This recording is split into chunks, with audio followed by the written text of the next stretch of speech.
Assalamualaikum warahmatullahi wabarakatuh. Baiklah, pada kali ini eh, kami akan menjelaskan eh, penjelasan terkait laporan strateg kami. Dimana kali ini kami membahas eh, tentang data modality itu berupa image serta teks domainnya berupa data augmentasi. Di mana dengan judul yaitu peningkatan ketersediaan data citra penyakit tanaman tomat dengan resolusi tinggi menggunakan Deep Convolution Generative Adversarial Network, di mana secara abstrak, secara garis besar, penyakit pada tanaman tomat seperti early blight menyebabkan kerugian ekonomi yang signifikan secara global. Penerapan deep learning untuk deteksi penyakit sering terkendala oleh kalangan dataset atau data seperti dan ketimbang kelas. Penelitian itu menggunakan Deep Decision untuk menghasilkan data sintesis resolusi tinggi. Gunanya itu untuk memperkaya dataset pelatihan. Model yang dilatih menggunakan dataset Line Village dengan arsitektur generator yang diperdalam untuk mengakomodasi fitur spasial resolusi tinggi. Selanjutnya yaitu untuk alur dari langkah-langkah yang kami kerjakan pada kali itu, pada demo itu kami menggunakan pengumpulan data, yaitu data tanaman tomat untuk data awal atau data asli yang nanti akan di-generate. Selanjutnya ada proses, desain model, dan proses training, serta evaluasi, dan terakhir merupakan hasil yang membandingkan data generate dengan data asli. Selanjutnya, langsung saja pada demo. Untuk salah satu ini merupakan eh, menghubungkan drive data yang diambil dari Kaggle. Ada terus data 200 tanaman tomat kita impor ke Google Colab. Lalu untuk itu ada konfigurasi Pro Mode. Di sini kami mengambil resolusinya tinggi, yaitu 256 dan selanjutnya itu ada print di sini itu untuk menandakan bahwa data eh, drive atau dari dataset telah diimpor ke Google Colab. Selanjutnya untuk sel selanjutnya akan dijelaskan oleh Landi Rifa Abadi. Kemudian Landi dipersilakan.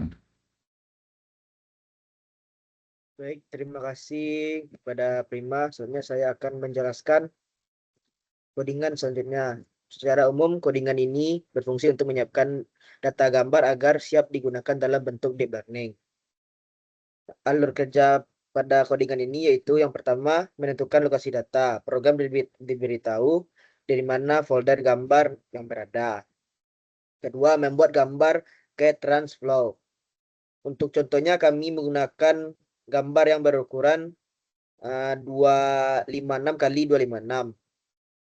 Selanjutnya data dibagi dalam bentuk batch agar efisien saat di training. Ketiga ada preprosesan, yaitu nilai pixel digambarkan dinormalisasikan 0 sampai 255 menjadi min 1 sampai 1. Keempat ada mencek data, suatu gambar yang ditampilkan untuk memastikan data berhasil dimuat dan tampil dengan benar. Yang kelima, penanganan error. Jika terjadi kesalahan, program tidak akan langsung berhenti dan menampilkan pesan error secara jelas. Selanjutnya, baik untuk codingan pada bagian generator ini, secara umum codingan ini berfungsi untuk menciptakan gambar palsu dari data acak atau noise. Untuk alurnya, input vektor berupa noise atau angka cetak. Noise tersebut diubah menjadi representasi fitur. Ketiga, ukuran fitur diperbesar bertahap sampai menjadi gambar yang penuh berukuran 256 sampai kali 256 dengan 3 channel atau RGB.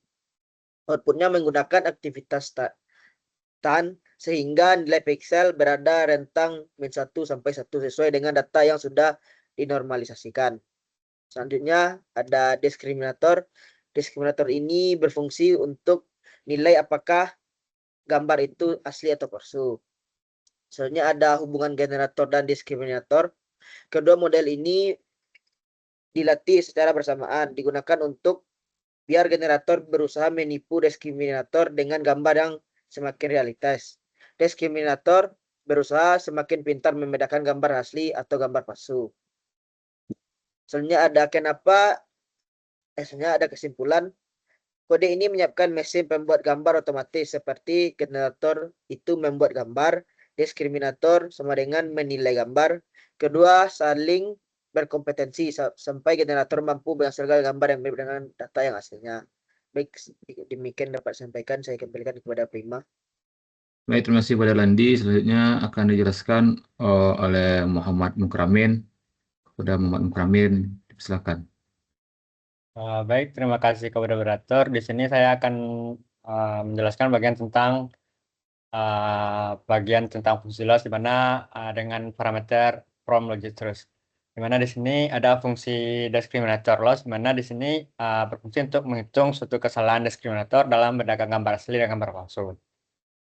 Di mana dihitung dengan membandingkan output discriminator terhadap label dengan bernilai 1, dan sedangkan dengan kerugian gambar palsu dihitung dengan output berlabelkan nilai 0. Sehingga dengan terdapat total loss diskriminator menentukan kesalahan generator berdasarkan kemampuan menipu diskriminator. Selanjutnya ditentukan dengan optimizer untuk generator, dan diskriminator menggunakan Adam optimizer dengan learning rate sebesar 0,001, di mana nilai ini dipilih dengan menjadi stabilitas proses pelatihan GAN. Untuk variabel juga dibuat sebagai faktor acak tetap yang digunakan untuk visualisasi, sehingga gambar yang dihasilkan pada setiap epoch dapat dibandingkan secara konsisten. Selanjutnya yaitu ada fungsi trend step, di mana ini merupakan inti dari proses pelatihan. Mana fungsi ini diberi dekorator @df function agar dieksekusi dalam mode grab TensorFlow sehingga lebih cepat dan efisien. Selanjutnya ada bagian terakhir, yaitu ada fungsi generator and save image, di mana bagian ini berfungsi untuk memvisualisasikan perkembangan hasil pelatihan, sehingga generator digunakan untuk menghasilkan sejumlah gambar berdasarkan input noise yang tetap, dan hasilnya ditampilkan dalam bentuk grid menggunakan matplotlib, dan nilai piksel dikembalikan ke rentang 0,1. Selanjutnya yaitu ada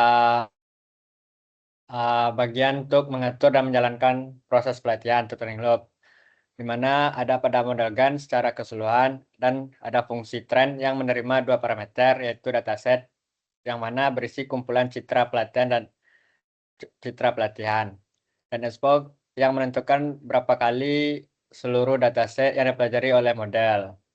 Mana ketika fungsi ini dijalankan, program terlebih akan menampilkan pesan bahwa proses pelatihan telah dimulai sebagai penanda awal eksekusi.